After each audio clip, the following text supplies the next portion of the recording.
মাদ্রাসায় জঙ্গি তৈরি হয়, বারবার এই কথাটা বলছেন বিজেপি নেতারা, এবং সেখান থেকে আমরা নিজেরাও ফ্যাক্ট চেক করতে গেছিলাম এবং সেই ফ্যাক্ট চেক করে আমরা দেখেছি যেখানে যেখানে জঙ্গি তৈরির ঘটনা তারা বলছেন সেখানে আদতে কোনো জঙ্গি নেই এবং আদতে কোনো মাদ্রাসাও নেই।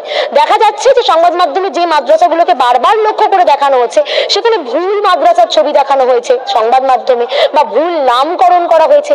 কেন বিজেপির মদতপুষ্ট কি কোনোভাবে এই জায়গাগুলো বা কোনো জায়গা থেকে আমরা বলতে পারি যে এই যে ভুল তথ্য বিজেপি যে মাদ্রাসায় জঙ্গি চালানো হচ্ছে কথাটা বারবার প্রসঙ্গটা তুলছে কেন? সবটাই নির্বাচন, মানে মুসলিমের জুজু যদি তোমাকে না দেখায় তাহলে তো হিন্দুরাকে ভোট দেবে না। মাদ্রাসা একটি শব্দ, একটি প্রতিষ্ঠান যেখানে শিশুদের শেখানো হয় ধর্ম, নীতি ও মানবিকতা।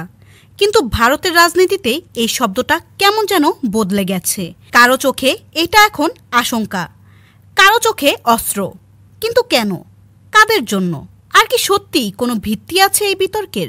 মাদ্রাসার ইতিহাস হাজার বছরের। দক্ষিণ এশিয়ায় মাদ্রাসা মানে ছিল শিক্ষার কেন্দ্র, আত্মশুদ্ধির স্থান। দিল্লির কুতুব মিনার থেকে শুরু করে পশ্চিমবঙ্গের মুর্শিদাবাদ লক্ষ লক্ষ মাদ্রাসার ছাত্র শিক্ষা নিয়েছে কুরআন, হাদিস, গণিত, দর্শন, বিজ্ঞান পর্যন্ত। ব্রিটিশ শাসনে মাদ্রাসার অবস্থা বদলে যায়। স্বাধীনতার পরে তা আবার ফিরতে চেয়েছে মূল স্রোতে। তবে 2000 সালের পর থেকে ভারতের রাজনৈতিক আবহে এক নতুন গল্প লেখা শুরু হলো। মাদ্রাসা মানেই সন্দেহ। বিশেষত যখন নির্বাচন আসে তখন এই কল্পিত গল্প যেন আরও বেশি জোরে চিৎকার করে।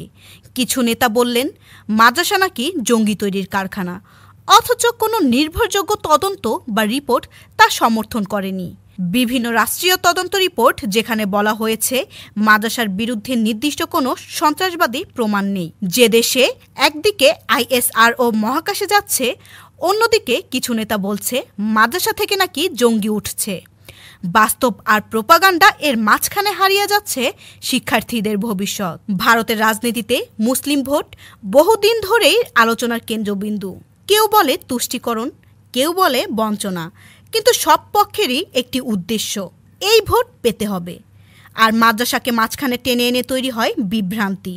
একদিকে বলা হয় সংখ্যালঘুদের রক্ষা করতে হবে, আরেকদিকে বলা হয় ওরা ভিন্ন সংস্কৃতির, ভিন্ন আদর্শের। এই দ্বৈত আচরণই তৈরি করে ভয়, ভুল বোঝাবুঝি এবং রাজনীতির ফায়দা। বাংলা, ইংরেজি, গণিত, ইতিহাস, আজকের বহু মাদ্রাসায় এগুলো সব পড়ানো হয়। রয়েছে ডিজিটাল শিক্ষার ব্যবস্থাও। বহু মাদ্রাসা ছাত্র ডাক্তার, ইঞ্জিনিয়ার, সিভিল সার্ভেন্ট হচ্ছে, কিন্তু সেই গল্প মিডিয়ায় আসে না।